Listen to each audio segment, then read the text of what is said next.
Assalamualaikum warahmatullahi wabarakatuh. Perkenalkan, kami dari kelompok 4 kelas 3C D3 Akuntansi akan mempresentasikan hasil diskusi kelompok kami mengenai akad RAN. Sebelumnya, izinkan kami memperkenalkan diri. Kami dari kelompok 4 beranggotakan Rea Rahma Mardika, Cindy Felini, Torik Rahmat Yubi, Syahla Nazifa, Karen Masilva Margaf. Yang pertama, pengertian RAN yang akan dijelaskan oleh Rea. Kepada Rea dipersilahkan. Pertama, terkait pengertian RAN. RAN adalah menahan barang atau harta milik si peminjam sebagai jaminan atas pinjaman yang diterimanya, sehingga pihak yang meminjamkan utang memperoleh jaminan untuk mendapatkan kembali utang yang diberikannya. RAN bertujuan untuk memberikan jaminan pembayaran kembali kepada orang yang menggadaikan dalam pemberian utang. Selanjutnya, terkait dengan rukun RAN.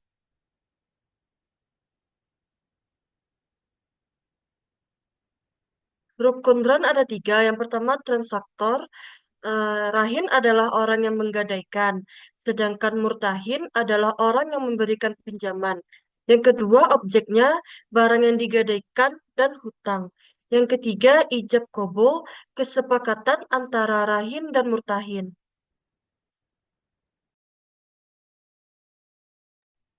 Selanjutnya, syarat-syarat RAN yang akan dijelaskan oleh Cindy. Kepada Cindy dipersilahkan. Selanjutnya, syarat RAN atau gadai. Yang pertama itu eh, ada rahin dan murtahin, yaitu harus memiliki kemampuan dan berakal sehat. Yang kedua, syarat gadai. Sikhat tidak boleh terikat syarat tertentu dan waktu di masa depan. Yang ketiga, utang. Harus benda berwujud diserahkan ketika terjadi utang, memungkinkan untuk dimanfaatkan dan bisa dihitung dan diukur jumlahnya.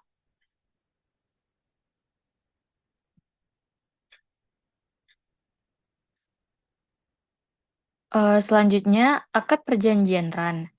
Yang pertama, akad eh, akad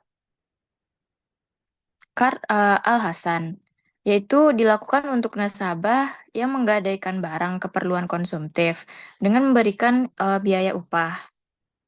Yang kedua, akad mudharabah dilakukan untuk nasabah yang menggadaikan barang untuk menambah modal usaha dengan memberikan bagi hasil. Yang ketiga, akad bai muqayyadah dilakukan untuk nasabah yang menggadaikan barang untuk keperluan produktif dengan memberikan modal kerja.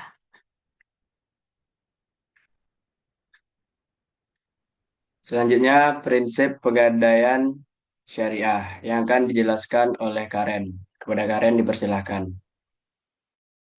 Selanjutnya yaitu prinsip pegadaian syariah. Yang pertama ada keadilan, yaitu sesuai dengan hak dan kewajibannya. Yang kedua yaitu keseimbangan atau tawazun, yaitu menguntungkan kedua belah pihak baik secara material maupun spiritual. Yang ketiga yaitu kemaslahatan atau maslahah, yaitu kepatuhan syariah atau halal, bermanfaat dan membawa kebaikan atau thayyib. Yang keempat yaitu universalisme atau alamiah, yaitu tanpa membedakan suku, agama, ras, dan golongan sesuai dengan semangat kerahmatan semesta. Selanjutnya yaitu ada skema RAN. Eh, Nasabah akan menyerahkan barang dan kemudian pihak pegadaian menyimpan dan merawatnya di tempat yang telah disediakan. Akibat yang timbul dari proses penyimpanan adalah timbulnya biaya-biaya yang meliputi nilai investasi tempat penyimpanan, biaya perawatan, dan keseluruhan proses kegiatannya. Dibenarkan bagi pegadaian mengenakan biaya sewa kepada nasabah sesuai jumlah yang telah disepakati oleh kedua belah pihak. Pegadaian syariah akan memperoleh keuntungan hanya dari biaya sewa tempat yang dipungut, bukan tambahan berupa bunga atau sewa modal yang diperhitungkan dari uang pinjaman.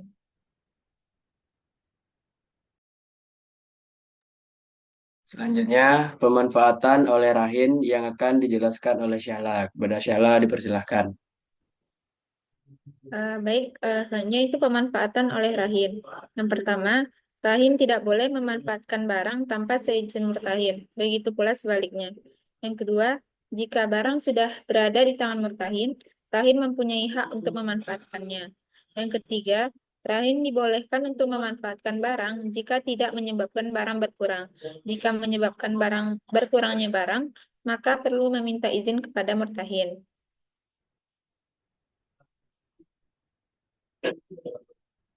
Selanjutnya, pemanfaatan oleh murtahin. Yang pertama, murtahin tidak boleh memanfaatkan barang tetapi hanya menguasainya. Yang kedua, murtahin boleh memanfaatkan barang jika diizinkan oleh rahin. Yang ketiga, jika barang berupa hewan, murtahin boleh memanfaatkannya, seperti mengendarai atau mengambil susunya sekedar mengganti biaya meskipun tidak diizinkan oleh rahin.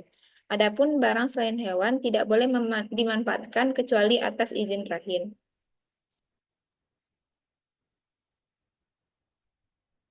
Selanjutnya, contoh transaksi RAN. Di sini kami dari kelompok 4 akan memberikan contoh transaksi pada akad RAN, yang mana kami akan menyajikan jurnal-jurnal yang akan digunakan pada saat transaksi RAN. Yang pertama, Rido meminjam uang 5 juta ke Pegadaian dan meninggalkan laptop sebagai jaminan. Nah, yang pertama kasusnya itu kita akan menyerahkan uang pinjaman RAN. Jurnalnya yaitu piutang RAN pada kas. Untuk angka-angka yang ada pada jurnal yang kami lampirkan ini cuma merupakan sebuah ilustrasi saja. Yang kedua, menerima utang untuk pemeliharaan aset RAN. Jurnalnya kas pada pendapatan RAN. Yang ketiga, ketika mengeluarkan biaya pemeliharaan atau penyimpanan, jurnalnya beban operasional pada kas. Sedangkan ketika pada saat pelunasan pinjaman RAN, jurnalnya yaitu kas pada piutang RAN. Yang terakhir, ketika pegadai tidak dapat melunasi sehingga jaminannya dijual, itu jurnalnya adalah kas pada piutang RAN. Yang mana bila hasil penjualannya lebih kecil, maka masih ditagih sisanya.